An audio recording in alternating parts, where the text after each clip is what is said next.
기도하겠습니다.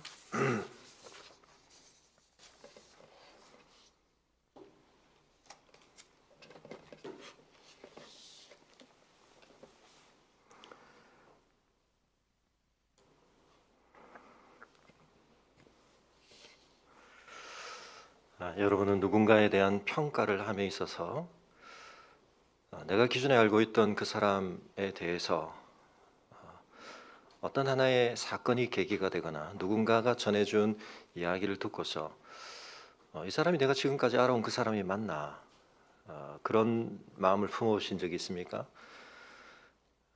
그래서 때로 충격을 받을 수도 있고 배신감을 느낄 수도 있고, 한편은 그 사람이 그럴 리가 없을 거야 라는 일말의 기대를 가지고 더 추가적인 정보를 얻고 싶어서 또 궁금해하거나 그것을 위해서 아마 노력을 해보신 그런 기억도 있으실지 모르겠습니다.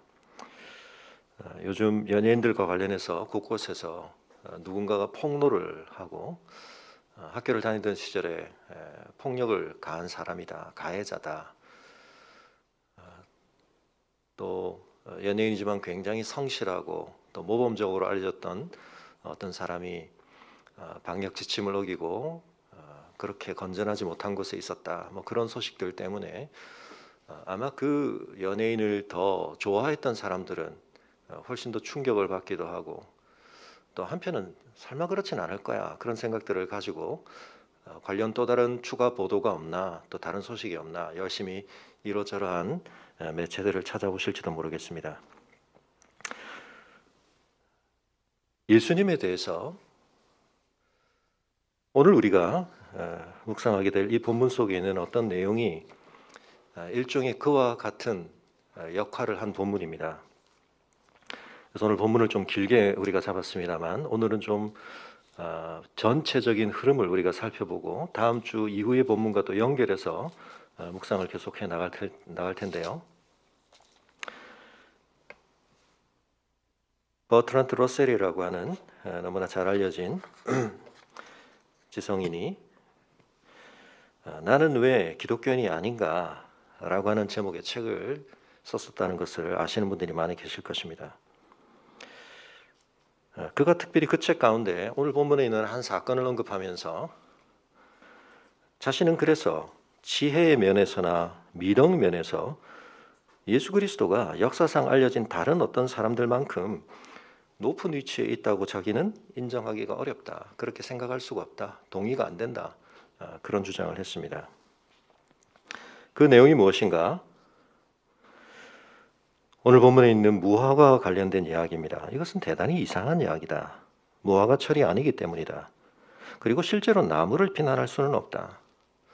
버트란트 러셀이 이 구절에 있는 내용을 지적하면서 내가 그리스도인이 아닌 이유 중에 예수님을 지적인 면에서나 도덕적인 면에 있어서나 성품적인 면에서 인정하기 굉장히 어려운 이유로 오늘 본문의 내용을 다루고 있습니다.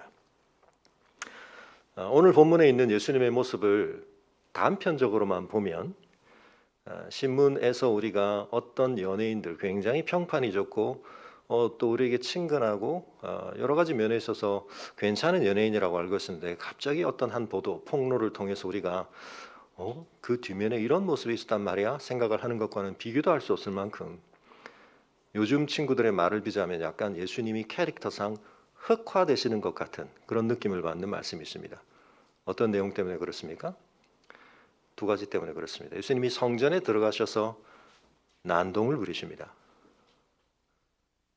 판을 뒤집어 엎으시고 난리를 치시는데, 그 앞뒤로 바로 이 무화과 사건이 있습니다. 예수님께서 매우 신경질적이시고 자기 욕구 조절이 안 되시고 히스테리컬한 반응을 보이실 뿐만 아니라 무슨 어린애도 안 할 그런 모습으로 행동을 하시는 것 같은 모습으로 딱 보도되기 좋은 내용입니다. 근데 여러분, 우리가 지금 보고 있는 이 11장은 마가복음 전체 흐름상에 있어서 대단히 중요한 지금 지점으로 들어서고 있습니다. 앞서 우리가 보았던 것처럼 예수님께서 가시는 길과 관련해서 마가복음은 중요한 여정을 통해 이 마가복음의 전체적인 흐름을 또한 우리에게 드러내고 있는데요. 우리가 지금 새벽에 묵상하고 있는 요한복음이 이 마가복음 설교와 함께 맞물리는 것은 참 감사한 일입니다. 공관복음 중에 있는 내용과 우리가 마가복음을 병행해서 볼 수도 있지만 요한복음과 함께 병행해서 보는 것은 참 유익이 많은데요. 여러분 요한복음에 보면 다른 공관복음에서 주어지지 않은 정보를 추가적으로 꽤 많이 줍니다. 그 중에 하나가 예루살렘을 예수님이 방문하신 경험이 한 번만이 아니다는 걸 알 수 있습니다. 적어도 한 서너 번 예수님께서 예루살렘을 찾으십니다. 그렇지만 마가복음의 흐름에 있어서는 마가는 그 내용들은 생략한 채 지금 이 시점을 예수님의 예루살렘 방문을 처음 언급하는 방식으로 예수님의 생애를 구성하고 있습니다. 마가는 굉장히 빠른 속도로 이야기를 풀어갔습니다. 마태나 누가가 우리에게 전해주는 것처럼 예수님의 탄생과 관련돼서 여러 가지 이야기들을 우리에게 전하지도 않고 곧 즉시 이런 부사들을 많이 쓰면서 흐름을 굉장히 빠르게 전개해 왔는데 오늘 이 11장에서부터 갑자기 그 흐름의 속도에 큰 변화가 생깁니다. 예수님에 대해서 훨씬 더 자세하고 긴 내용을 다루는데 그것이 무엇이냐? 예수님의 순환과 관련된 이야기입니다. 그리고 이 엄청난 속도 변화와 또 한편 적어도 제자들 차원에서 예수님을 따르면서 지금 충격적으로 겪고 있는 예수님의 방향 설정에 대한 의문, 이 어마어마한 그들이 볼 때는 유턴이죠. 완전한 유턴입니다. 예수님이 가야 하실 방향에서 완전히 반대 방향으로 지금 역주행을 하시는 것처럼 보이는데 적어도 그 앞에 예수님이 깜빡이를 넣으신 거죠. 여러 번에 걸쳐서 3번에 걸쳐서 예수님이 신호를 주셨습니다. 내가 이제 방향을 너희가 기대하는 것과 다른 길을 가는데 그걸 너희가 내가 잘못 간다고 생각하면 안 돼. 3번에 걸쳐서 신호를 주셨습니다. 내가 온 목적은 무엇인가? 그러나 이제 11장은 본격적으로 그 여정이 시작되는 것입니다. 그걸 마가는 예루살렘으로 올라가시는 것으로 나타내시는데요. 우리가 지난주에 보았던 이 바디메오 이야기의 관점에서 장소가 어디로 언급이 되어 있었냐면 10장 46절에 보시면 여리고라고 언급하고 있습니다. 여리고에 계시다가 이제 예수님께서 11장 1절에 보면 예루살렘 가까이 와서 감람산 벳바게와 베다니에 이를 때에 라고 하는 이제 장소의 변화가 있는데 여리고라는 건 여러분 해발 고도가 굉장히 낮은 근데 고대에는 굉장히 거기가 중요한 지역이기도 했는데요. 한 250m 아래에 있다 그렇게 얘기합니다. 굉장히 낮은 곳입니다. 근데 예루살렘은 상대적으로 도시치고는 굉장히 높은 곳에 있습니다. 해발 고도가. 그래서 마가가 지금 여리고에서 예수님이 예루살렘으로 올라가신다라고 말할 때 이건 공간적 이동에 있어서 굉장한 상승, 한 15km 정도 떨어지는 거리가 지금 상승돼 간다는 것을 이 지역 형태를 아는 사람은 느끼게 되죠.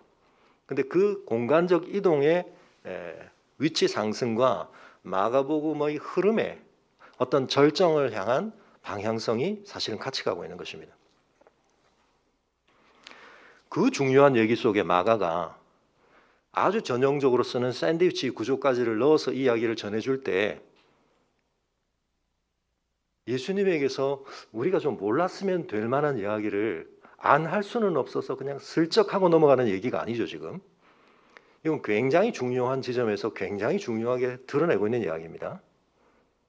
그러므로 이 이야기 속에서 우리는 예수님을 어떤 분으로 판단할 것인가, 이건 굉장히 작은 문제가 아닙니다. 그러면 지성을 가지고 올바른 합리적인 생각을 할 수 있었던 철학자였던 러셀은 여기서 그런 결론을 내렸는데 우리는 그 사람보다 지식과 판단이 부족하기 때문에 그럼에도 불구하고 우리 예수님은 괜찮은 분일 거야. 그러면서 우리는 예수님을 쫓아가는 건가? 우리는 예수님을 어떻게 바라봐야 할 것인가? 그 점과 관련해서 결국 우리에게 해석의 중요한 씨름이 있는데요. 여러분에게 그림 하나를 좀 보여드리겠습니다. 화면에 떴나요? 뭐로 보이시죠? 네, 1년에 함께 붙어 나열된 주사위가 보이시는데 여기 물음표 자리에 뭐가 들어가야 될까요?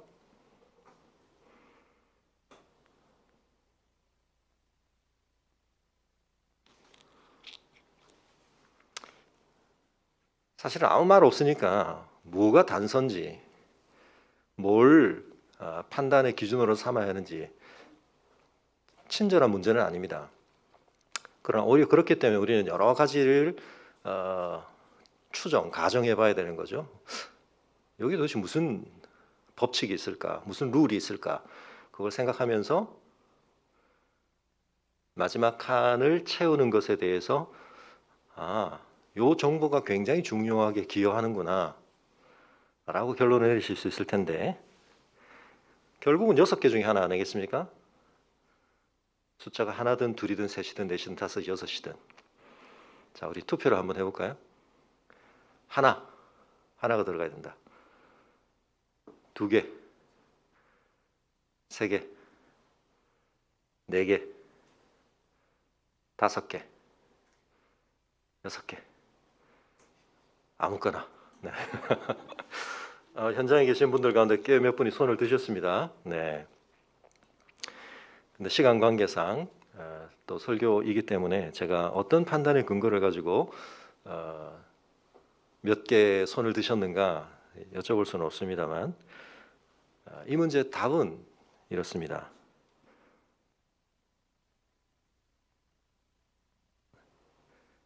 네, 전체 다를 볼 게 아니고 여기를 주목해야 됩니다. 다시요. 어디를 주목해야 된다고요? 자, 메뉴 칸을 보니까 어떤 규칙성이 보이시나요? 1, 2, 3, 4, 5부터 보이시나요? 그럼 마지막에 뭐가 와야 될까요? 위에 칸에 3개가 와야 되는데 위에 칸에 3개가 올 수 있는 주사위는 뭐밖에 없죠? 6밖에 없으니까 여기 와야 된다. 물론 아주 기발한 분은 여기서 시간을 조금 더 많이 들이면 매우 또 놀라운 새로운 어떤 패턴을 찾으실 수 있을지도 모르겠습니다. 그러나 제가 보는 관점에서는 이 룰을 벗어나는 좀 더 일목요연하게 이 흐름을 지배한다고 말할 수 있는 룰을 찾기는 쉽지는 않을 것 같습니다. 또 다른 문제 넘어갔나요? 네.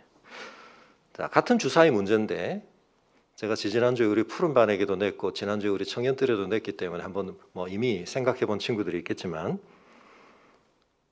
이번에는 좀 다릅니다. 위에 세 줄이 일종의 단서가 되고 있고 전제가 되고 있는 거죠. 해석의 룰을 좀 더 친절하게 드리고 있습니다. 이렇게 나열된 5개에서는 숫자가 이런 숫자로 추출이 가능하다. 의미 부여가 가능하다. 자, 그렇다고 했을 때 맨 밑에 줄에서는 어떤 숫자가 도출되어야 할 것인가? 죄송하지만 시간 관계상이기도 하고 아마 쉽게 좀 보이지는 않으실 겁니다. 네. 그래서 이번에도 답을 좀 일찍 가르쳐 드리겠습니다. 그래서 나는 내 힘으로 꼭 풀고야 말겠다 하시는 분들은 동영상으로 나중에 따로 보시는 분들은 정지해서 풀고 넘어가시든지 아니면 눈을 감으시든지 그래도 되는데요. 좀처럼 이 룰이 정확하게 잘 보이지는 않습니다. 이런 뭔가 규칙성이 있나라고 대입을 하고 보면 어느 정도 설명이 되는 것 같은데 이 적어도 적혀 있는 9개의 숫자와 옆에 있는 세 줄의 주사위 사이에 어떤 가장 딱 떨어지는 해석이 존재하는가라고 하는 것을 밝히기가 쉽지는 않습니다. 그러나 제가 좀 이따 말씀을 드리면 너무 간단합니다. 그러나 그 룰이 뭔지를 알지 못한 채 이걸 보려고 할 때는 굉장히 좀 어려워 보일 수 있습니다. 자, 앞에 있는 숫자 3개라고 일단 보셔야 되죠. 이건 10이 아니고 10입니다. 자, 그랬을 때 이 숫자들과 이 단서들 사이에 어떤 관련성이 있는가? 이런 관련성이 있습니다. 맨 앞에 수는 가운데 있는 점의 숫자입니다. 그 10 가운데에서 가운데에 3개가 있죠. 여기도 3개, 여기는 5개가 있습니다. 자, 그렇다면 이제 지금 빨간 줄이 왔나요? 네. 두 번째 줄의 의미는 뭘까요? 그렇습니다. 가운데 점이 있는 주사위의 나머지 점들의 합입니다. 되셨나요? 그러면 나머지 맨 오른쪽은 뭘까요? 나머지 것들의 합입니다.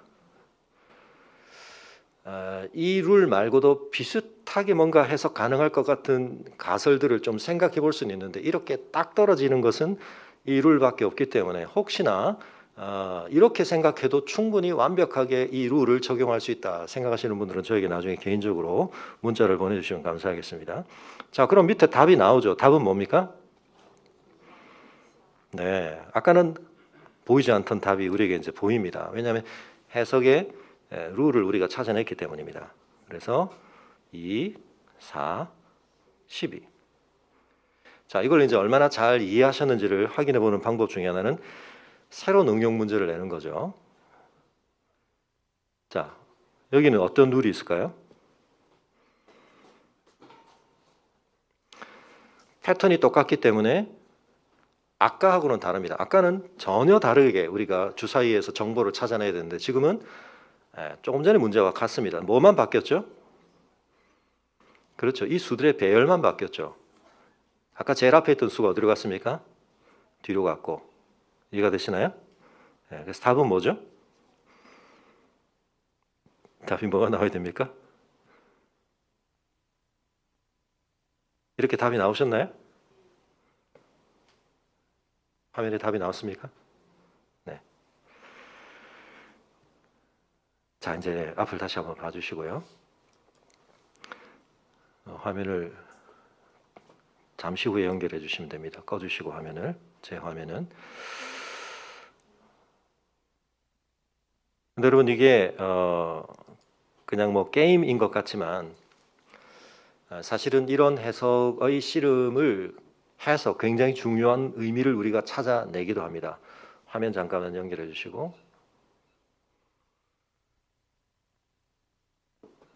이게 뭔지 아시는 분도 있고 처음 보시는 분도 계시겠습니다. 이게 소위 로제타 스톤이라고 하는 것입니다. 1799년에 프랑스 군대가 이집트에서 진지를 구축하다가 발굴하게 된 건데요. 이게 지금은 대형 박물관에 가 있습니다. 프랑스가 가져갔다가 영국이 다시 가져갔죠. 왜 가져갔을까요? 이게 어마어마하게 중요하기 때문입니다. 고대 언어들 가운데 아주 초기에 발달된 언어들은 상형 문자 같은 그런 방식으로 쓰이고 있었는데 이집트의 상형 문자가 그때까지는 해석이 안 되고 있었습니다. 근데 이 돌이 발견된 것이 왜 중요했느냐? 여러분 이건 대형 박물관이 3차원으로 볼 수 있도록 이렇게 올려놨는데요. 여러분 화면에서 돌아가고 있나요? 네, 이렇게 생겼습니다. 근데 이걸 좀 확대해 보면, 아이고, 네. 이 스톤에는 문자가 세 종류가 등장합니다. 제일 위에는 상형 문자 같은 게 있고 밑에는 뭔가 필기체 같은 뭐 또 다른 문제가 있고 맨 밑에는 헬라어가 기록이 된 고전 헬라어가 기록이 되어 있습니다. 왜 중요한지 이제 아시겠죠? 앞에 제가 보여드렸던 제일 처음 주사위 같은 문제가 좀 단순해서 그렇지 그걸 만약 아주 복잡하게 내면 풀기가 굉장히 어렵습니다.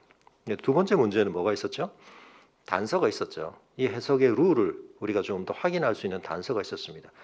이 로제타 스톤이 우리에게 주는 건 뭐냐면 먼저는 이 내용이 같다는 걸 아는 데만도 시간이 걸렸습니다. 다른 언어로 같은 내용을 지금 기록하고 있는 것이다. 그러면 뭐가 가능하죠?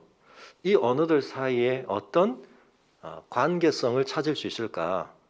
꽤 많은 문장이 기록되어 있기 때문에 문법을 우리가 전혀 모르지만 언어학자들은 그 속에서 답을 찾아내는 것입니다. 그런 데 있어서 굉장히 중요했던 것이 바로 이 부분입니다. 보실지 모르겠는데 뭐가 있죠? 문자 중에 이렇게 테두리가 쳐져 있죠. 결국은 이거 뭔가 구별된 문자인데 이게 반복됩니다. 그래서 이게 결국 이 비석에 의해서 기려지는 칭송을 받는 프토레마이스 5세의 이름이라는 걸 알게 됩니다. 거기서부터 이제 음을 읽어내기 시작하고 의미를 찾아가기 시작하고 이걸 해석하는데 우리가 빛의 파동 이론을 주장했던 토마스 영이라는 사람, 그 사람 손을 참 뭐 옛날 사람들은 다 그렇습니다. 안 된 분야가 없는데요. 네. 그런 뛰어난 사람들이 10년, 20년 연구해서 이제 의미들을 해석해내기 시작합니다. 물론 그 뒤에도 로제타 스톤 못지않게 더 오래된 다른 비석들도 발견되면서 그 해석에 훨씬 더 많은 가속도가 붙게 됐는데요. 지금은 이집트 상형 문자를 상당한 정도로 해석할 수 있습니다. 우리에게 닫혀있던 언어를. 그럴 수 있었던 이유는 뭐냐면 그것을 어디에 비추어 이해해야 할 것인가에 대해서 우리에게 빛을 비추어주는, 우리에게 그 의미의 문맥을 확인시켜주는 그런 자료들이 있었기 때문이죠. 네, 화면 닫아주시고요. 지난주에 제가 우리 언어에 있어서 그런 변화들, 개라고 하는 말이 우리 언어에서 어떤 의미의 변천을 갖게 되고 우리에게 어떻게 더 지금 활용하는 새로운 룰이 생기고 있는가 하는 걸 말씀을 드렸는데, 우리가 그런 걸 굉장히 자연스럽게 이해하는 건 뭐냐면 우리가 실제로 의식하지 못하지만 그 역사의 흐름 속에서 문화작용 안에 우리가 포함되어 있기 때문에 그런 것들을 흡수하고 또 그런 것들을 활용할 수 있는 어떤 것들을 우리가 공유하고 있습니다. 성경의 언어들이 우리에게 의미를 전달하되 뭔가 그런 문화적이고 역사적인 상대성을 벗어나서 놀라운 하나님의 계시로서의 특별함을 전하고 싶은 사람들 중에, 화면 다시 연결해 주시고요. 제가 전에도 한번 말씀드렸던 이런 주장을 하는 사람들이 있었습니다. 바이블 코드라고 하는 것인데요. 뭐 계속 지금도 활동을 하는지 잘 모르겠습니다. 그때 바이블 코드라는 것이 뭐 벌써 3판까지 나온 것 같은데, 여기서 주장하는 건 뭐냐면 성경을 해석할 때 어떻게 해석하느냐. 구약은 히브리어, 신약은 헬라어로 기록이 되는데 여러분 그 알파벳들은 그 언어에서 숫자와 연결이 됩니다. 각 알파벳이 숫자를 나타냅니다. 그래서 그걸 암호 코드를 해석하듯이 기록된 문자들을 전부 다 수호로 바꾸고 그 속에서 기호 해석을 하듯이 읽어내는 것입니다. 그러면 문장상 저기 떨어져 있는 단어들인데 그걸 새로운 단어들로 연결할 수 있는 나름의 룰을 찾게 됩니다. 아까 제가 보여드렸던 주사위 해석에서 나는 이렇게 그냥 해석을 한번 해볼래.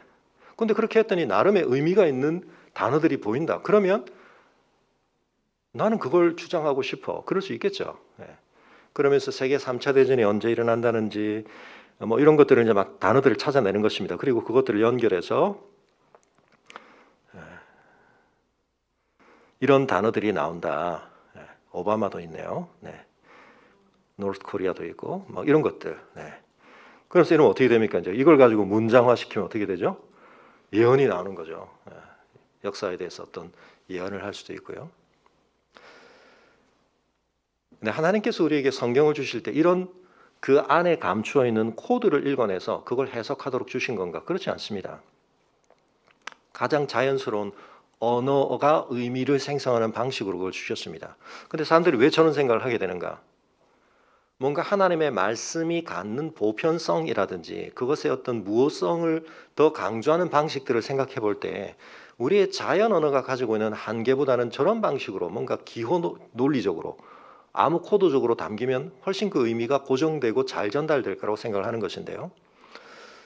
여러분 우리가 제대로 이해를 해야 할 것은 하나님이 우리에게 주신 언어는 우리가 사용하는 언어의 의미 생성 방식을 벗어나 있는 어떤 것이 아닙니다.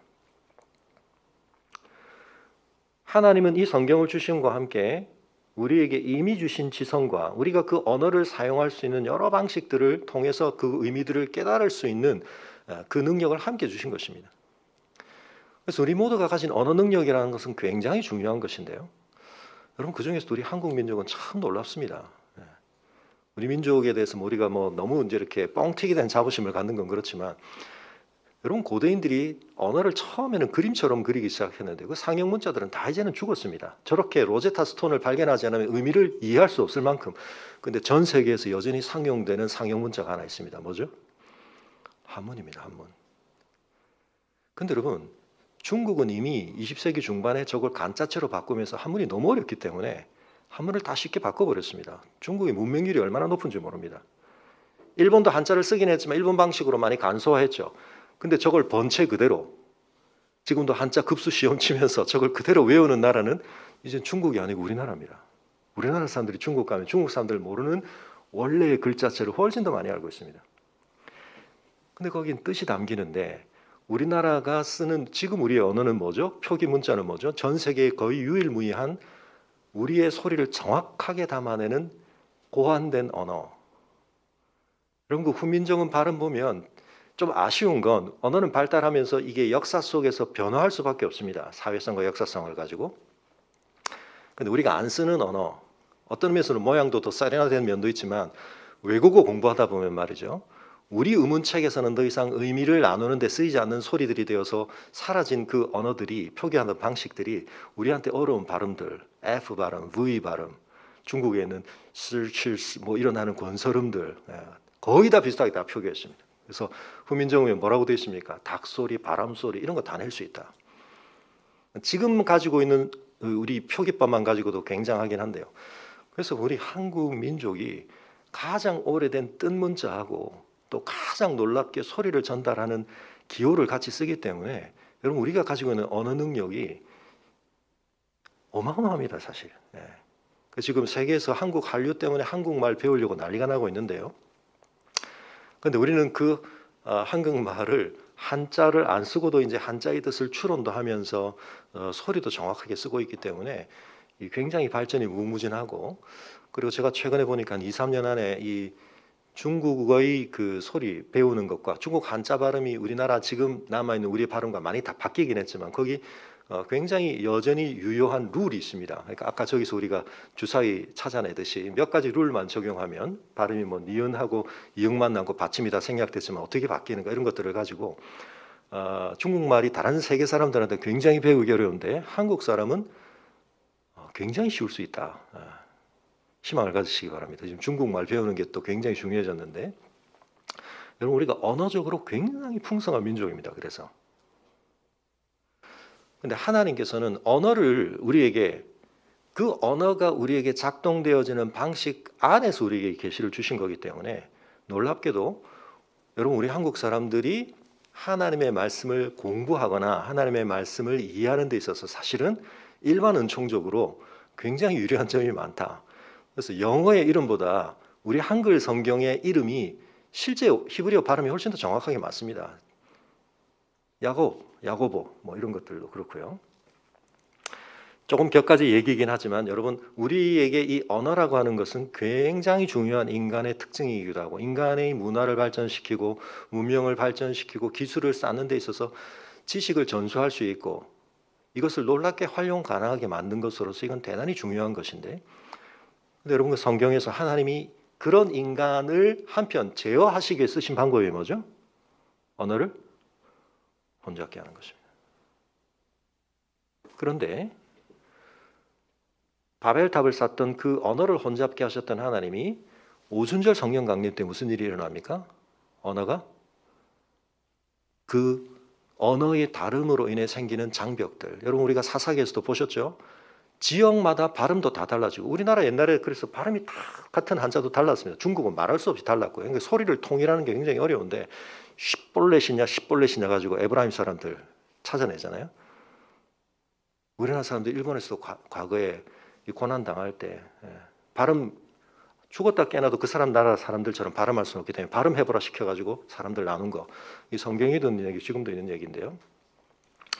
근데 여러분 이 언어의 한계를 넘어서서 사람들이 결국 통하게 되는 것은 굉장히 중요한 하나님의 구원이 이루어지는 예표입니다. 왜냐하면 이제는 이 세상의 인간들 속에 함께 공유되어야 할 가장 중요한 복음, 굿뉴스가 하나님에 의해서 만들어졌기 때문입니다. 그래서 방언이라고 하는 오순절에 이루어진 그 방언의 의미에는 알아들을 수 없는 소리가 아니고 그건 놀랍게 서로 알아듣게 되는 소리 현상이었습니다. 물론 우리 각자의 개인 기도 가운데 있는 하나님과의 은밀한 소통 속에서만 우리가 의미를 부여하게 되는 그런 언어의 작용도 있습니다만, 그런 점에 있어서 성경은 언어를 혼잡게 하는 게 아니라, 그러니까 언어의 혼잡성이라는 것은 사실은 우리에게 상당한 제한성입니다. 그러니까 언어의 연결성, 말이 통하는 것, 이건 굉장히 중요한 것입니다. 그래서 예수 그리스도는 누구시죠? 하나님의 말씀이시다. 하나님과 우리 사이에 관계성이라고 했을 때 가장 중요한 건 뭡니까? 말이 통해하는 것입니다. 그 말씀으로 예수가 오셨는데 놀랍게도 하나님의 말씀 자체이신 예수를 우리는 제대로 읽지를 못합니다. 오해합니다. 그 풀어진 말씀, 그 명백하게 드러난 말씀을 제대로 이해하지 못하는 이유는 뭔가? 하나님은 갑작스럽게 이상한 말씀을 하신 게 아닙니다. 어떻게 말씀하신 거죠? 하나님은 로제타 스톤을 주신 게 아니고 뭘 주셨습니까? 예수 그리스도를 보내시기 전에 구약을 주셨습니다. 구약이 뭐죠? 오로제사 손하고는 비교할 수도 없는, 여러분에게 앞서 드렸던 세 줄의 전제하고는 비교할 수 없는 하나님의 더 충만한 말씀이 우리에게 주어질 때 그 말씀을 우리는 어떤 해석의 빛 하에서 듣고 보고 알아야 하는가에 대해서 하나님이 충실하게 주신 것입니다. 물론 거기에는 우리의 문학 실력, 추론 능력, 논리적 사고, 일반 은총적으로 동원이 돼야 되지만 가장 중요한 건 뭐죠? 해석의 룰을 하나님이 이미 주신 말씀과 연결해서 통합해서 이해를 해야 한다는 것입니다. 이 사실 자체가 대단히 중요한 의미를 담고 있습니다. 하나님이 그런 방식으로 우리에게 말씀하신다는 사실 자체. 버트런드 러셀이 구약을 몰랐을까요? 근데 예수님의 이 말씀을 해석하는 데 있어서 왜 그 말씀만 딱 보고 해석할까요? 여러분, 우리 시대가 중요한 생각의 흐름의 변화들 속에서 하나님의 말씀이 원래 우리에게 작동해야 할 룰을 거부하게 만드는 여러 가지 흐름들이 있었습니다. 제가 아까 보여드린 그 단서들을 무시하고 밑에 걸 해석하려고 하면 어렵기도 하지만 쉬워질 수도 있습니다. 어떻게 해요? 내 마음대로 의미를 부여할 수 있죠. 여러분, 그렇게 하는 게 뭡니까? 아까 바이블 코드 같은 겁니다. 그냥 자기들의 해석 체계를 부여합니다. 근데 그걸 이단들이 굉장히 잘합니다. 그래서 여러분, 우리나라에 있는 이단들 전부 가보면 공통적으로 하는 게 있습니다. 한 얼마의 기간 동안은 성경을 이렇게 봐야 돼라고 해석 룰을 가르칩니다. 그게 뭡니까? 비유론입니다. 비유론. 다음 주에도 우리가 계속 보겠지만 여러분, 비유라는 건 굉장히 중요하긴 한데 비유의 해석이라는 것은 철저하게 성경적 맥락 속에서 이루어져야 합니다. 그렇지 않으면 비유라는 걸 가지고 뭘 할 수 있죠? 내가 하고 싶은 말을 아무렇게나 할 수 있는 메시지를 형성할 수 있습니다. 근데 교회 다니는 분들이 그런 이단에 가면 눈이 뜨입니다. 성경이 이렇게 놀랍게 짝이 맞고 구약과 신약이 이렇게 연결되는 건데 내가 그걸 몰랐구나. 그러니까 제대로 된 성경 통독을 안 하고 성경이 어떻게 의미를 연관시키는지를 배우지 않으니까 엉뚱하게 가르치는데 거기에는 옳은 면도 있습니다. 비유적으로 이해할 때 그 맥락이 놀랍게 연결되는 면들인데 그걸 가지고 이제 자기들 하고 싶은 얘기를 막 하는 거거든요. 우리 교주가 감옥 간 것도 이래서 정당화되고 우리가 안 죽고 대한민국에 하나님 예수님의 임재가 이루어지는 건 이래서 그런 거고 뭐 이런 얘기를 막 하게 되는데 그걸 받아들이는 이유가 뭐냐면 해석의 룰을 이미 그렇게 세팅을 해버렸기 때문에. 우리 교회가 왜 통독을 계속 매년 하는가? 여러분 잘 기억해 주셔야 됩니다. 마태, 마가, 누가, 요한까지 마찬가지입니다. 옛날에는 요한복음을 처음 불신자에게 읽게 하는 성경으로 많이 권할 때 마태는 열자마자 족보 나오고 뭐 다른 성경들은 마가도 열자마자 이사야 예언 나오고 누가도 뭐 나오고 그러죠. 그러니까 요한은 뭔가 예수님을 그런 유대적인 맥락으로부터 분리시켜서 태초부터 계신 말씀으로 뭔가 굉장히 철학적으로 로고스로 설명하니까 예수님을 좀 더 우리가 유대교적 맥락으로부터 벗어나 있는 우리도 이방인인 우리도 잘 알 수 있는 것처럼 생각했습니다만 여러분 요한복음 보시면 어마어마하게 구약이 배어 있습니다. 구약의 흐름 안에서 그 모든 의미들이 생성되고 있고 명확해지고 있고 풍성해지고 있고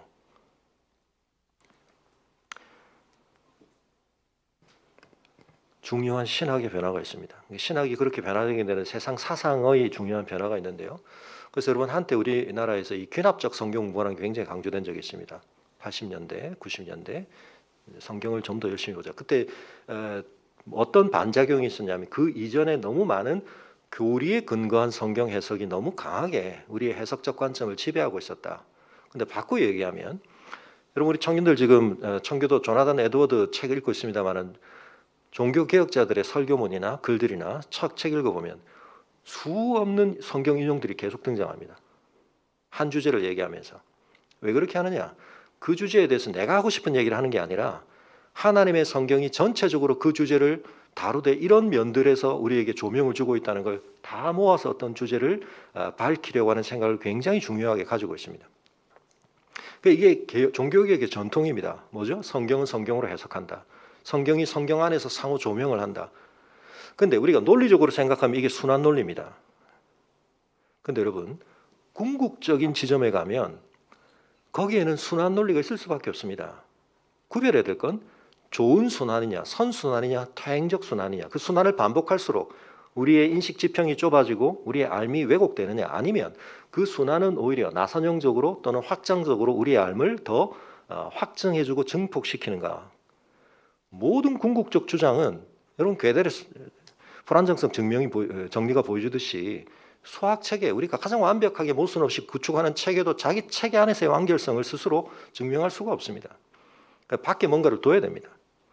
다만 그게 우리에게 너무나 은폐되어 있고 우리가 그걸 어떻게 쓰고 있는지를 서로가 노출시키지 않고 묻지를 않기 때문에 그건 굉장히 절대적인 기준인 것처럼 이성으로 따져보자, 경험으로 확인돼야 된다. 근데 포스트 모더니즘은 이미 그게 얼마나 한계가 있는 주장인지를 알고 있는 거죠. 그래서 여러분 다시 돌아가서 교리의 근거에서 또는 이미 우리에게 주어진 교회의 역사 속에서 올바른 해석이라고 하는 전통을 우리가 깡그리 무시해서는 안 됩니다. 이단 교주들은 뭐 얘기하냐면 나는 누구의 신학책도 보지 않았다. 누구로부터 배우지도 않았다. 나는 계룡산에 들어가 어디 가서 나 성경을 혼자 500독하고 깨달았다. 계시를 받았다. 여러분 그게 자랑이 아닙니다. 하나님께서 성령께서 그럼 교회 역사 속에 아무 역사를 안 하셨다는 뜻입니까? 하나님께서는 그 계시를 더욱 우리에게 풍성하게 깨닫게 하시고 교회가 그것을 더 놀랍게 누리게 하시는 작용들을 조명을 계속 해오셨는데 나는 그거 영향 안 받았다는 말은 내가 성령의 인도함을 안 받는다는 얘기입니다. 사실은. 그래서 누가 말도 안 되게 뭔가 주장을 하는데 그게 좀 새롭다, 놀랍다, 이런 굉장히 주의를 해야 됩니다. 그래서 그 균합적 성경 연구 또는 큐티 강조가 문제가 뭐가 있냐면 성경의 맥락을 다 끊어버리고 한 구절 붙들고, 물론 짧은 본문이라야 깊이 우리가 연구를 할 수 있기 때문에 그 본문에 대해서 그렇게 많은 본문을 볼 수 없는 그런 차원으로 가죠. 그러나 저희 교회는 큐티도 하지만 동독도 하고 이걸 병행해야 하는 것입니다. 지난번에 말씀드렸던 것처럼 지금 성경 묵상이나 기도에 있어서 지금 이 포스트 모더니즘과 같이 가면서 큐티, 관상기도 이런 게 지금 약간 위험한 쪽으로 많이 가고 있습니다. 하나님의 음성을 듣는다 이런 것들 시작해서 거기에 내 해석 체계가 또 누군가가 그냥 심어준 해석 체계가 막 들어옵니다. 내가 듣고 싶은 소리 듣는 겁니다. 내가 하고 싶은 말 하는 거고.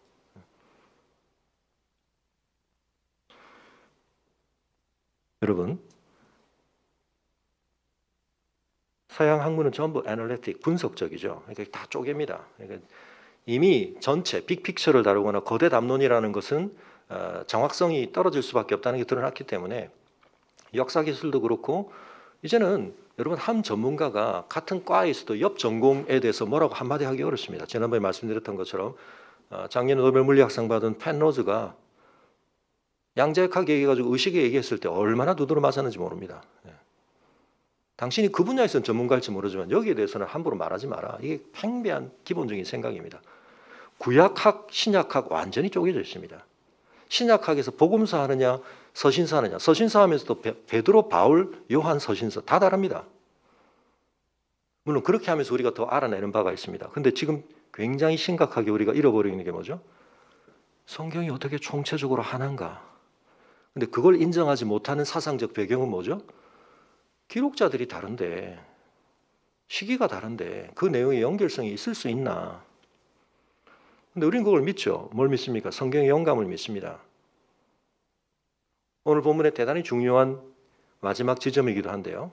그 점에서 다시 한번 말씀드리겠지만 미리 말씀드리면 참 하나님의 백성의 중요한 열매는 뭡니까?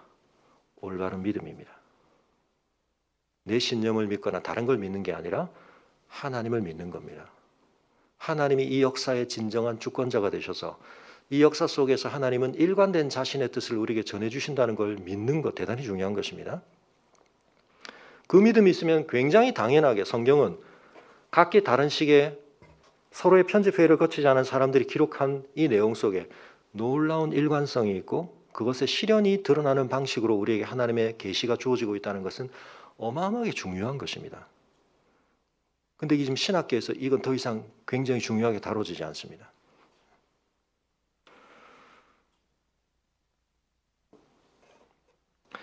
예수님께서 예루살렘으로 가고 계시다. 여러분 예루살렘이라는 공간은 우리에게 구약을 배경으로 할 때 가장 크게 두 가지를 떠올리게 해야 됩니다. 그러니까 여러분에게 제가 지금 이런 설교를 자꾸 드리는 이유는 여러분이 성경을 보실 때 어떤 해석의 틀을 가져야 될 건가 하는 얘기죠. 예루살렘이라고 했을 때, 구약을 배경으로 했을 때 뭐가 두 가지 떠오르십니까? 물론 그걸 하나로 더 압축할 수 있습니다. 어떤 이름이 떠올라야 됩니다. 누구 이름이 떠올라야 되죠? 예루살렘 하면? 그렇죠. 다윗입니다. 예루살렘은 다윗의 왕권이 확고해졌음. 다윗이 자기의 왕국을 완전하게 수립하면서 어떻게 보면 수도를 전도하고 자신의 통치의 중심, 구심점으로 삼은 곳. 그래서 이 예루살렘은 원래는 이방인들에게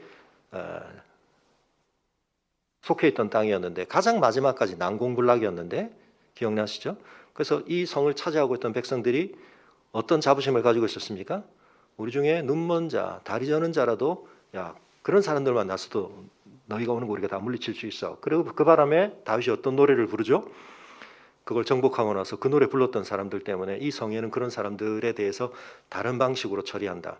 근데 예수님이 오셔가지고 예수님이 성전에서 바로 눈 보지 못하는 사람, 다리 저는 사람을 고치시고 그들을 불러들이신 것은 그 맥락 속에서 들어야만 중요한 함의가 우리에게 훨씬 더 드러나는 것인데요. 어쨌든 다윗과 관련된 다윗 왕권이 우리에게 떠오르는 것입니다.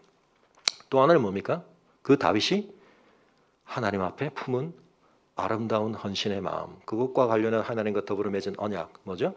성전입니다. 성전. 하나님의 전을 이동용 텐트 속에서 계속 보관됐던 그것을 하나님과의 언약의 상징물을 건물 속에 이제 안치하도록 두려고 하는 그 마음, 그걸 매개로 하나님께서 다윗의 후손에 대한 약속을 주시죠. 영원한 왕위를 가지게 할 것이다. 이 이스라엘에 대해서 하나님의 놀라운 축복의 약속을 주십니다. 예수님께서 그 예루살렘으로 지금 들어가신다는 것입니다. 다시 말하면 이 마가복음의 흐름 속에서 예수님의 이 공간적 이동은 예수님이 지금 자기를 누구로 드러내신다는 겁니까? 그 다윗의 후손에 의해서 이루어지리라고 예언되어 있었던 하나님의 때를 완성하는 진정한 성전을 짓고 성전을 회복하고 하나님의 통치를 실현하는, 그래서 그는 하나님과 더불어 아버지와 아들 관계가 있는, 다음 주에도 이건 또 나올 내용입니다. 그런 자신임을 드러내셨습니다. 지금까지 우리가 계속 봤지만 예수님은 자신의 메시아 되심을 굉장히 엄격하게 반복적으로 강력하게 발설을 하지 마라, 드러내지 마라, 계속 그렇게 오셨습니다. 근데 마가복음 흐름 안에서 예수님이 이제 공개적으로 처음 자신이 바로 그 메시아라는 것을 선언하시는, 공개적인 그것을 드러내시는 행위가 뭡니까? 예루살렘을 들어가시는 겁니다. 어떻게 들어가셨다고요? 들어가시기 전에 어떤 준비를 하십니까? 제자들에게 맞은편 마을로 가라. 그리로 들어가면 아직 아무도 타보지 않은 나귀 새끼가 매여 있는 것을 볼 것인데 풀어 끌고 오라. 예수님 이상한 준비를 시키십니다. 근데 그 과정이 매우 자세하게 언급되어 있습니다. 근데 누가 뭐 하려고 그렇게 하느냐 묻거든 주가 쓰시겠다고 하라. 그리하면 즉시 이리로 보내리라. 그리고 제자들이 가서 그 일을 예수님이 말씀하신 과정 그대로 겪었다는 것을 마가가 우리에게 보여주고 있습니다. 여러분 이게 1차적으로 의미하는 바는 뭡니까? 예수님에게 뭐가 있다? 상당한 권한이 있다. 사륜구동 SUV 타시는 분들, 그 차에는 뭐가 있죠? 물론 모든 차는 아닙니다. 출고된 지 1년 이내에서 아마 추첨인 걸로 알고 있습니다만은 전쟁 시에 징발될 수 있다는 동의서를 받아보신 분이 혹시 계시다면 사륜구동차는 그렇게 되어 있습니다. 유사시에 국가가 개인의 소유이지만 거기에 대해서 이런 권한을 가진다는 것을 우리가 인정을 합니다. 일종의 예수님께서 지금 징발을 하고 계시는 거죠. 근데 이걸 사전에 주인과 협의하셨던 건지 아니면 예수님의 어떤 놀라운 초월적인 힘으로 그렇게 하셨는 것에 대해서는 우리에게 말하고 있지 않지만 이 과정이 디테일하게 예수님이 지정하신 대로 이루어졌고 그 일이 마련됐다. 근데 여러분 이왕 그렇게 하실 거면 꽃가마라도 준비하시거나 지금 세레모니를 하시는 건데요. 어떻게 보면 사람들 보라고 지금 하시는 건데 이왕이면 로마가 가지고 있는 것보다는 한 급 위에 저쪽에서 지금 무슨 차 타거나 막 백일량이라도 하나 더 높든지. 예수님이 그렇게 안 하시고 뭘 하셨다고요? 아무도 탄 적이 없는 나귀 새끼. 이렇게 말할 때 우리에게 떠올라야 되는 구절들이 많이 있지만 여러분 창세기 49장 자, 그런 식으로 다 찾기 시작하면 설교가 너무 길어지죠. 네. 창세기 49장. 창세기 49장쯤에 뭐가 나온다고 여러분 머릿속에 떠오르시나요? 그쯤 되면 끝이니까 끝에는 누군가의 예언적 축복이 나오겠고 누굽니까? 야곱의 축복이죠. 11절 같이 보겠습니다. 누구에 대한 예언입니까? 유다 지파에 대한 예언입니다. 10절부터 같이 볼까요?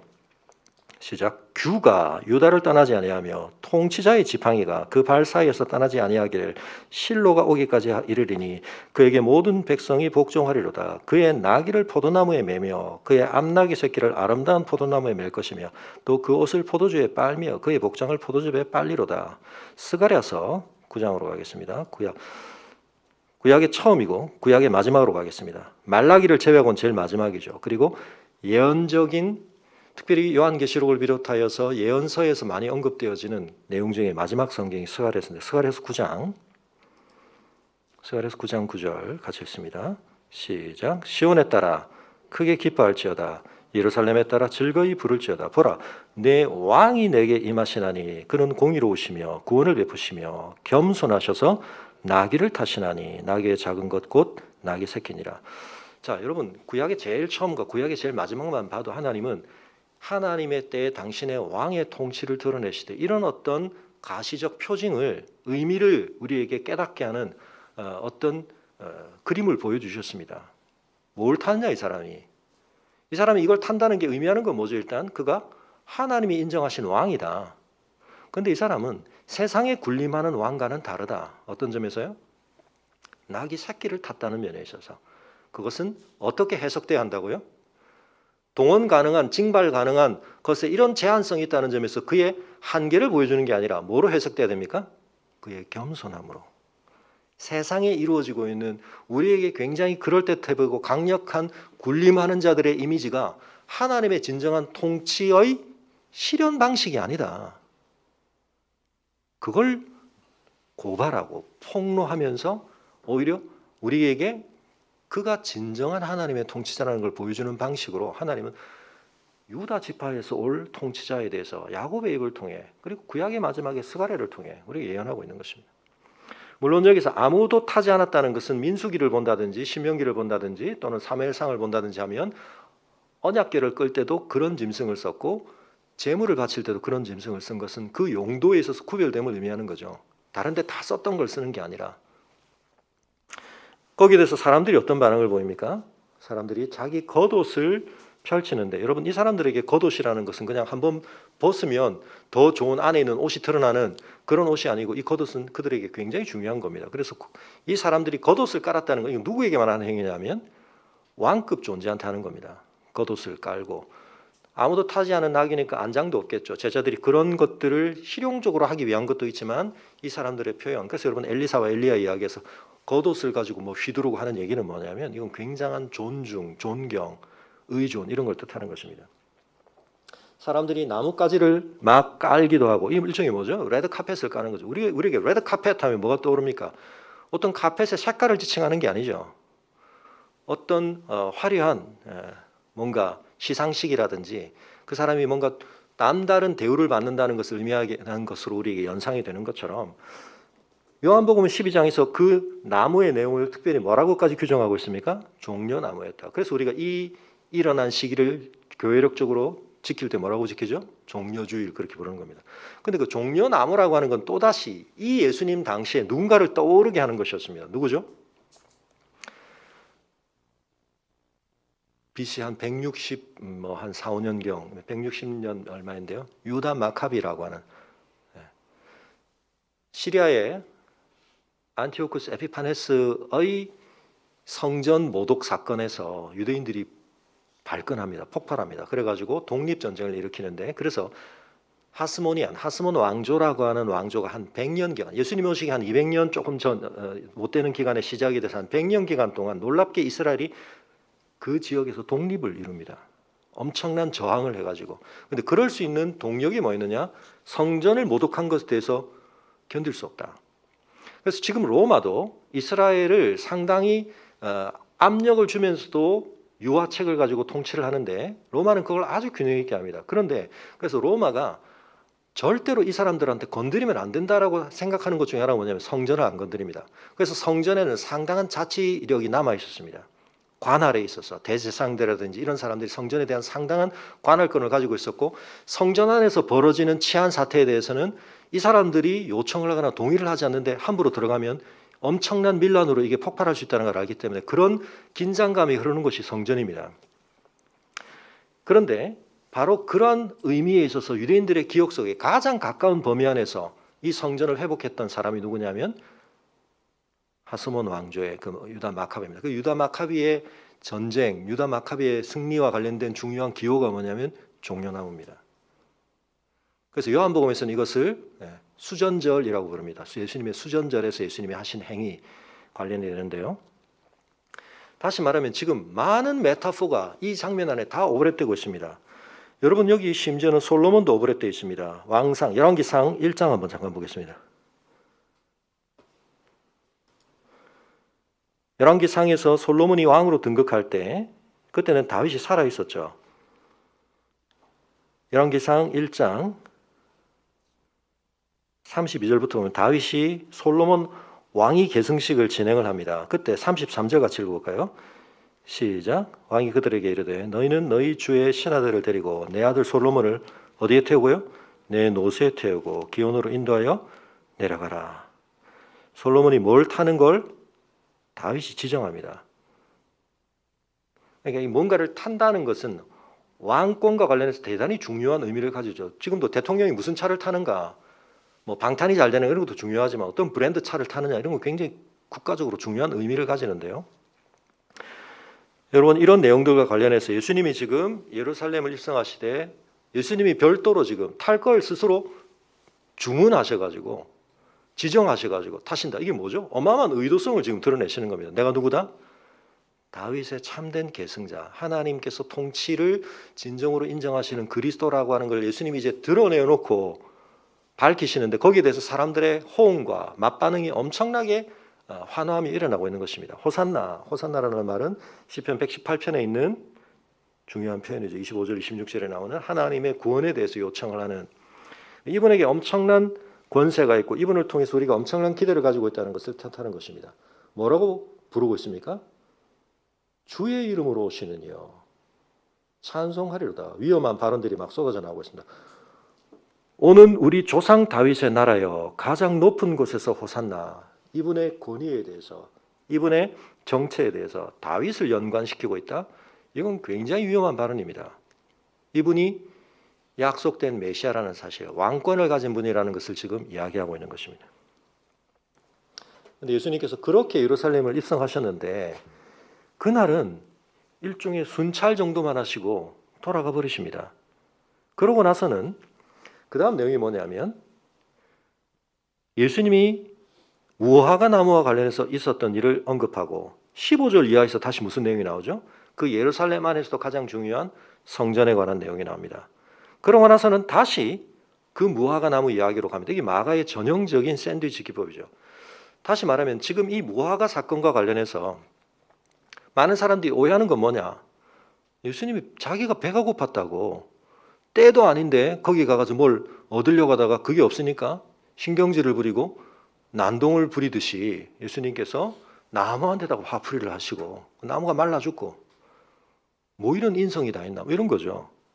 그런데 그 사이에는 내용도 유사합니다. 예수님의 모습이 어떻게 돼요? 거의 흑화된 캐릭터입니다. 성전을 들어가가지고 그냥 난동을 부리시는 거거든요. 판을 다 뒤집어 엎으시고.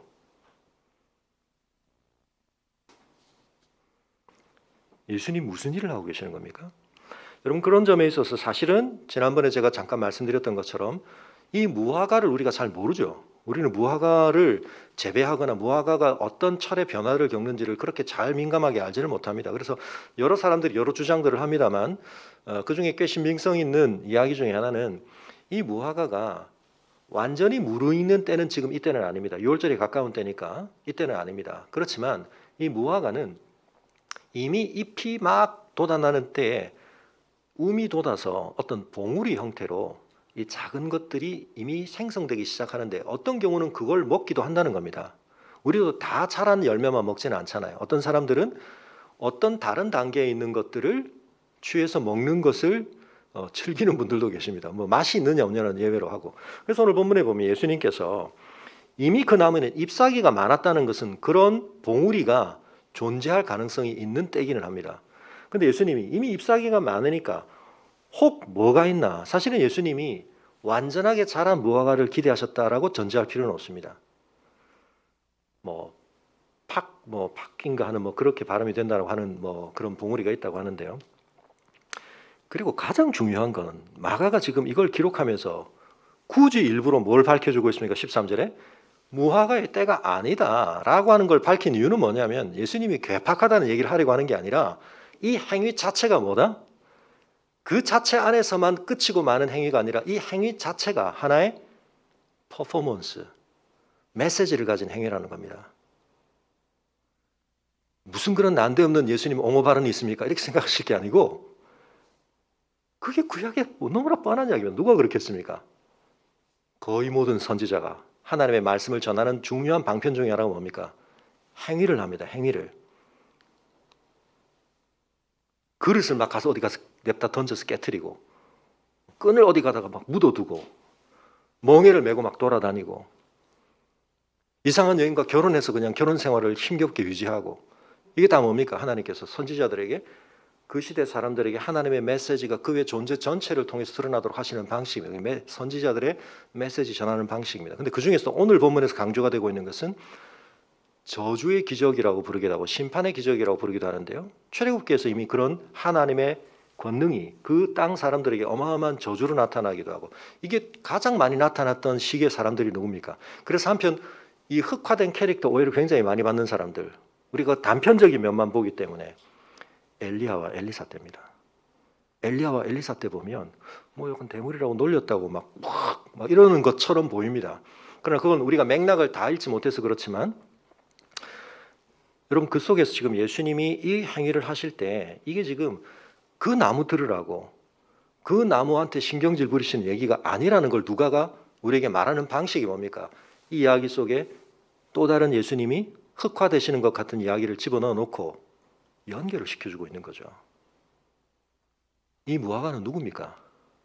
시간 없어서 지금 다 찾지는 않겠습니다. 구약에 보면 포도나무와 더불어 이스라엘 백성을 칭하는 가장 중요한 대표적 메타포, 상징물이 무화과 나무입니다.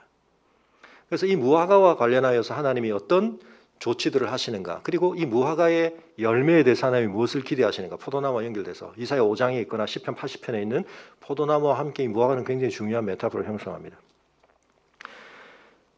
그 중에서도 여러분 우리 호세아서 9장만 잠깐 보겠습니다. 호세아서 9장.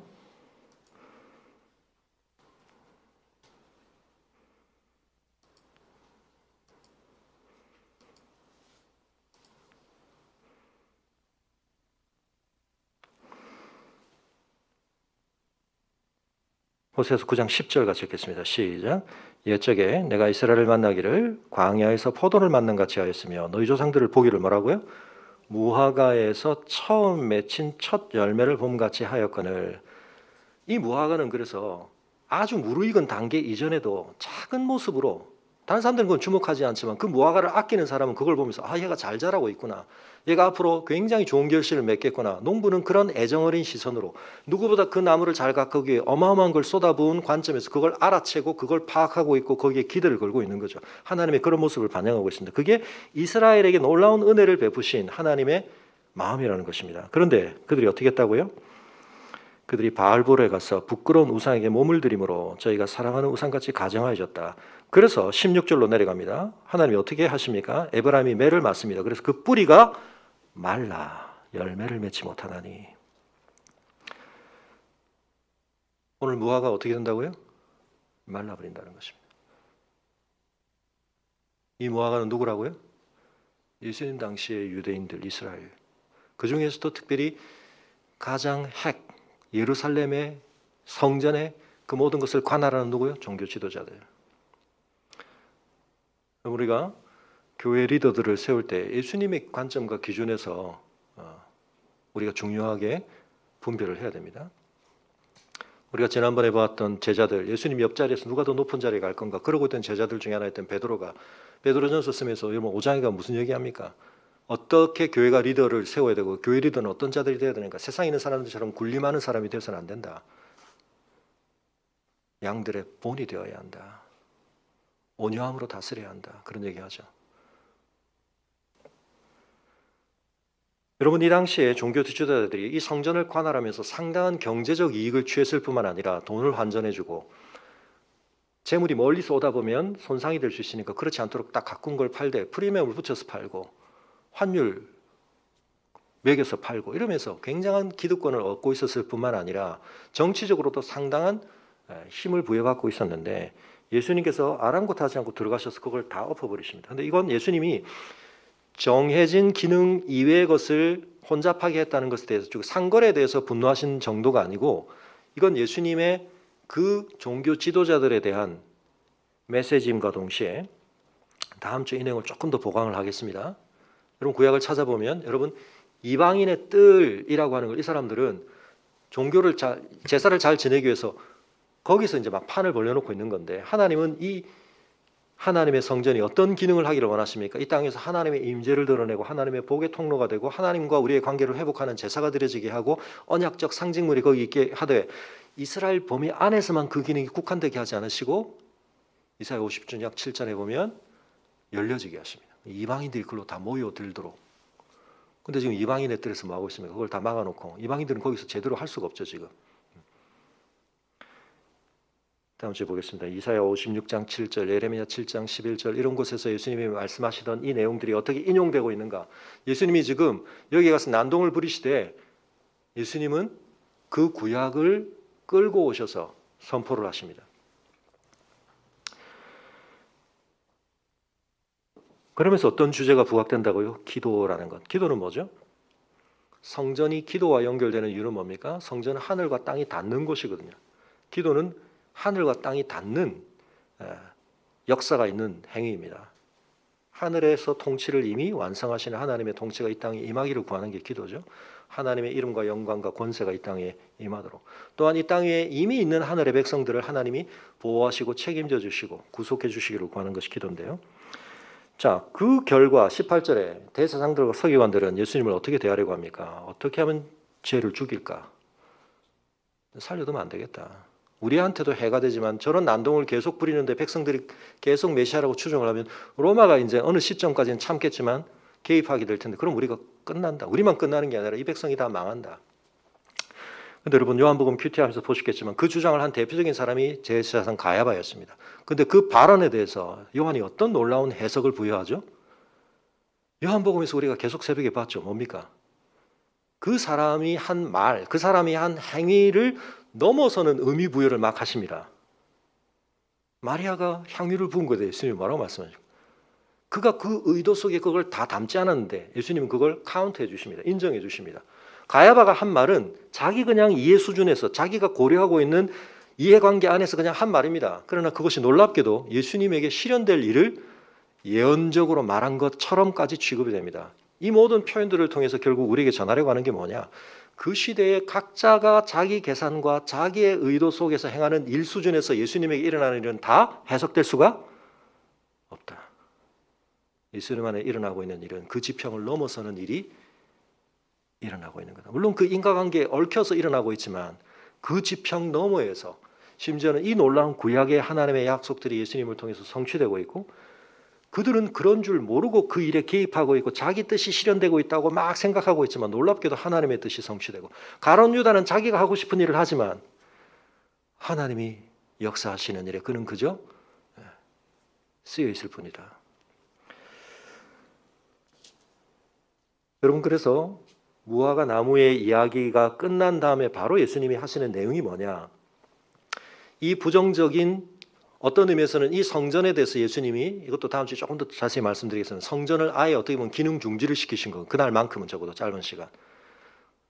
바꿔 얘기하면 예수님이 이 성전을 정화한 것이기도 합니다. 그러나 또 한편은 이 성전이 그들이 생각하는 의미와 수준에서 더 이상 지탱되는 것이 하나님의 언약의 성취가 아니라 예수님은 이 성전을 새롭게 하신다는 것을 나타내시는 것이고 그 권한과 사명이 자기에게 있다는 것을 그 행위를 통해 선언하신 것입니다. 그러나 마르고 망하고 마는 이야기로 끝난 게 아니고 성전이 이제 허물어질 것을, 무화과가 뿌리째 말라버릴 것을, 돌 하나 돌 위에 남지 않고 성전이 허물어질 것을 예수님이 드러내실 뿐만 아니라 예수님은 세우는 이야기를 하십니다. 진짜가 거기에 자리를 잡아야 되는 거죠. 예수님이 진짜시기 때문에 그 예수님에게 진짜로 연결된 참 이스라엘, 참 제자의 삶에서는 입만 무성하지만 진짜 생명의 작용은 제대로 없는, 뭔가 어마어마한 게 일어나고 있는 것 같지만 하나님의 관점에서는 정말 중요한 건 아무것도 개성되고 있지 않은, 거기에서 드러나지 않는 진짜가 있어야 된다. 그게 뭡니까? 오늘 본문에 보면 예수님이 이걸 막아는 이 예수님의 가르침을 놀랍게 이어 연결하고 있습니다. 첫 번째 주제는 믿음이었습니다. 근데 믿음을 뭐 연결시킵니까? 기도와 연결시킵니다. 기도를 하되 믿음으로 기도해야 된다. 근데 그 기도를 또 무슨 주제와 연결시킵니까? 기도를 할 때 우리에게 뭐가 있어야 된다? 용서가 있어야 된다. 하나님께서 우리의 죄를 용서해 주신 은혜를 가지고, 이것도 다음 주에 좀 더 자세히 우리가 살펴보겠습니다. 그러나 여러분, 하나님의 참된 백성에게는 요란한 입만 있는 게 아니라 알맹이가 있어야 된다는 거예요. 알맹이가 뭐냐? 예수님이 이 세상에 군림하는 왕적 존재의 그 외양과 화려함과 웅장함은 전혀 없으시지만 진짜 알맹이가 있으신 것처럼, 그 알맹이는 뭡니까? 하나님을 정말 믿는 것. 그 믿음을 가지고 있다는 게 우리의 삶에서 뭐로 나타납니까? 하나님께 정말 기도하는 것. 근데 그 기도는 물론 예수님의 약속 속에는 어마한 보장이 있습니다. 우리가 정말 하나님을 믿고 기도하는 것은 응답된다. 다만 그것은 하나님의 뜻 안에서 응답되는 것입니다. 그러나 그것은 놀라운 권세입니다. 그리고 우리가 그렇게 할 때 잘못 이해하면, 아니 열매 없다고 무화과나무는 저주하고 막 성전에서는 그냥 난동을 부리면서 뭐 용서를 얘기해? 그러나 예수 그리스도의 그 행위와 이 행위 사이에는 모순이 없습니다. 그것이 아버지의 영광을 위하는 마음입니다. 그것이 아버지의 참된 뜻에 헌신한 아들의 참 모습입니다. 그러나 그 속에는 인격 장애적인, 성격 파탄자적인, 자기애적 경향성이 너무나 강해서 일어나는 어떤 그러한 감정적 폭발이 있는 게 아니라 뭐라고요? 깊은 용서, 하나님의 은혜를 진정으로 누린 자로서 우리가 그런 열매를 맺어야 하는데요. 믿음에 관해서 얘기하시면 산더러 들리어 바다에 던져줘도 그게 응해질 거라는 이 말씀들, 우리가 이런 것 들으니까 우리 얼마나 우리의 맥락에서 이해하는지 모릅니다. 이것도 다음 주에 우리가 좀 더 자세히 보겠습니다. 본다는 건 뭐죠? 구약과 잇대어서, 구약의 연결점 속에서, 해석의 틀 아래서 우리가 그 말씀들의 의미를 듣게 될 때 예수님은 괴팍한 일을 하시고 이해할 수 없는 괴상한 주장을 하시는 게 아니라 이미 우리에게 하나님이 충분히 드러내신 뜻을 확증해 주시고 설명해 주시고 실현해 주고 계시다. 사랑하는 성도 여러분, 오늘 우리의 시대를 우리는 또 어떻게 읽고 이 속에서 우리는 어떻게 판단하며 살아야 할 것인가? 성경을 그냥 그날 하루 팍 펼쳤는데 언제까지 머뭇하려느냐 뭐 그런 말씀 보면서 탁 펼쳤더니 가룟 유다가 목매는 장면이 나오니까 내가 죽으라는 말씀인가? 탁 펼쳤더니 어느 때까지 머뭇하려나? 여러분, 그렇게 성경을 읽는 게 아니고 이 말씀을 통해서 우리에게 정말 말씀하시는 바를 우리가 제대로 알아듣는 것, 여러분 그게 순종이고 그게 믿음이죠. 내가 하고 싶은 이야기를 하나님의 입을 빙자하여 하는 게 아니라 예수님이 기도하신 것처럼 아버지의 뜻이 이루어지기를 기도하는 그 믿음, 그 기도, 그리고 하나님이 이미 우리에게 주신 놀라운 은혜가 감화, 감동되어 우리의 삶을 이끌어가되, 이 세상에서는 자기 욕심이, 자기 권리에 대해서 집착하는 것이, 그리고 누가 나한테 조금만 해코지하면 견딜 수 없어 하는 그 분노가 이 세상을 작동시키는 원리지만, 하나님이 일으키시는 새 이스라엘에서는 뭐라고요? 하나님이 우리를 어떻게 용서해 주셨는가? 너무나 무기력하고 아무것도 아닌 우리가 하나님을 의존할 때 얼마나 엄청난 것들을 우리에게 주시는가? 그 힘을 가지고, 그 동력을 가지고 하나님의 뜻을 품고 사는 삶, 그걸 우리는 하나님 나라에서 완전하게 경험하겠지만 이 땅에서부터 시작하는 것입니다. 그 삶이 벌어지는 장소가 되도록 우리의 삶을 드리는 것, 그것이 우리가 예수 그리스도의 참 제자의 길을 가는 것이며 하나님의 새 이스라엘 된 참 모습이라는 것을 기억하며 우리 함께 자리에서 일어나겠습니다. 여러분, 예수님 당시에만 예수님이 더 많은 말씀을 하시고 더 많은 행위를 드러내시되 예수님을 더 깊이 오해하고 예수님에 대한 더 깊은 적대감을 가진 사람들이 출현한 게 아닙니다. 오늘 시대도 마찬가지입니다. 안타까운 것은 제자들에게 그러했던 것처럼 우리 안에도 그런 마음이 있습니다. 여러분, 제자들이 예수님이 이 비록 어린 나귀 새끼를 타고 들어가신 입성길이었지만 수많은 사람들이 환호하고 그런 인파에 예수님이 둘러싸인 것을 바로 측근 제일 곁에서 지켜보며 그들이 얼마나 뿌듯했을까요? 근데 여러분, 우리가 속지 말아야 합니다. 그게 예수님의 영광의 참모습이 아닙니다. 주님은 그 길을 통해 십자가를 향해 가고 계십니다.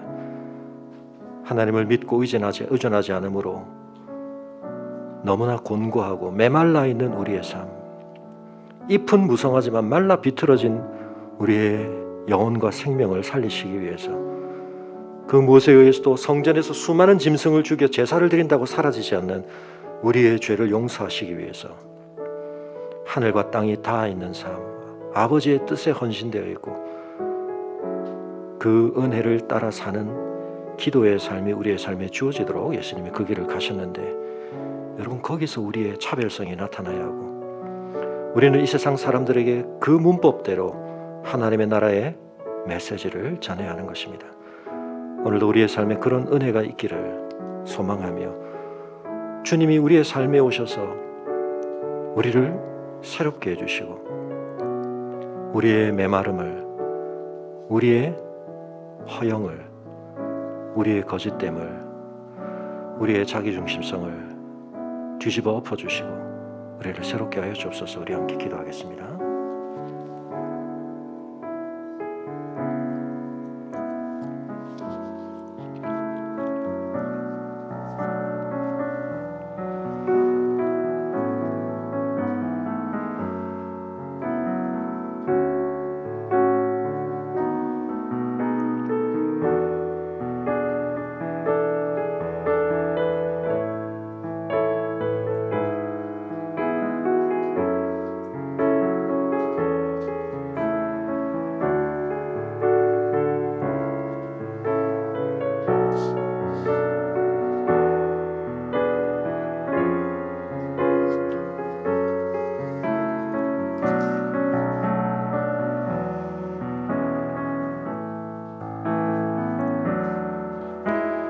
주님 큰 영광 받으소서.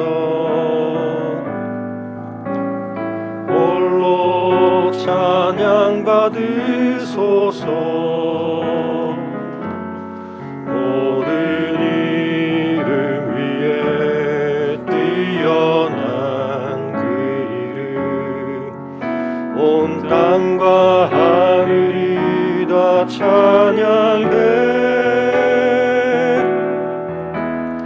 겸손하게 우리 무릎 꿇고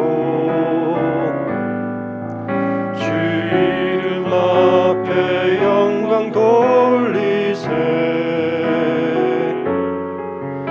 모두 절하세. 독생자 예수 주님께 찬양 드리리. 모든 영광과 존귀와 능력 받으소서. 받으소서. 영광과 존귀와 능력 받으소서.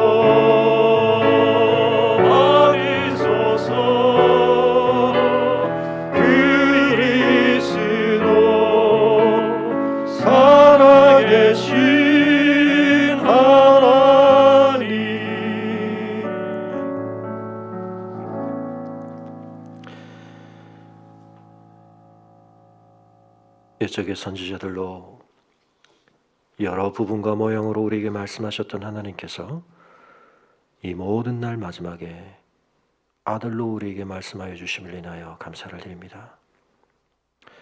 그렇지만 하나님의 그 궁극적 계시가 되시는 예수 그리스도의 행하심과 가르치심과 그 모든 말씀 되심에도 불구하고 이 세상이 주님을 인정하지 않고 오히려 주님을 적대시하며 주님의 음성과 몸으로 드러나는 하나님의 분명한 말씀을 이해하려 하지 않고 받아들이지 않았던 그 모습들이 오늘 저희의 삶의 이 자리들에도 여전한 모습으로 있는 것을 보게 하시고, 무엇보다 저희 자신이 그 자리에 꿈쩍하지 않고 버티어 서 있는 것을 주님 보게 하여 주옵소서. 하나님의 말씀을 알아듣는 자 되게 하시고 하나님의 말씀을 올바르게 들은 자답게 반응함으로 믿음과 기도와 용서의 열매를 우리의 삶에 풍성히 맺을 수 있도록 도와주시옵소서. 하나님을 의존하는 믿음에 있어서 우리의 것을 하나님께 주장하는 것이 아니라 하나님의 뜻을 품는 기도에 있어서 원한과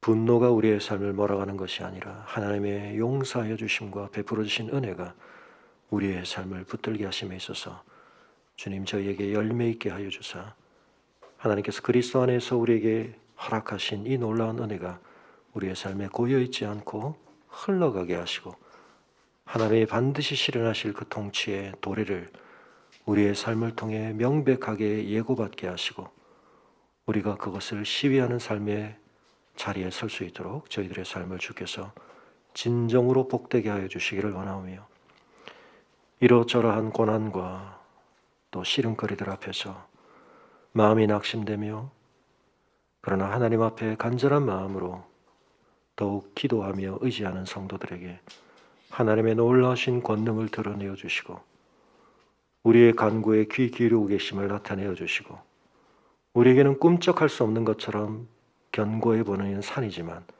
산을 쪼개시고 산을 가르시고 산을 바다에 던지시는 하나님의 권능이 오늘도 우리의 삶에 임할 것을 바라보며 다시 한번 믿음으로 일어서는 우리 모든 가족 되게 하여 주시기를 간구하며, 이제는 우리 주 예수 그리스도의 은혜와 우리 아버지 하나님의 그 크신 사랑과 성령의 감화감동 교통하심이 참 왕 되신 예수 그리스도를 따르는 새 이스라엘 진정한 제자도의 삶의 열매 맺기를 원하는 주의 성도들의 걸음 위에 지금부터 영원토록 함께 하시기를 간절히 축원하옵나이다. 아멘.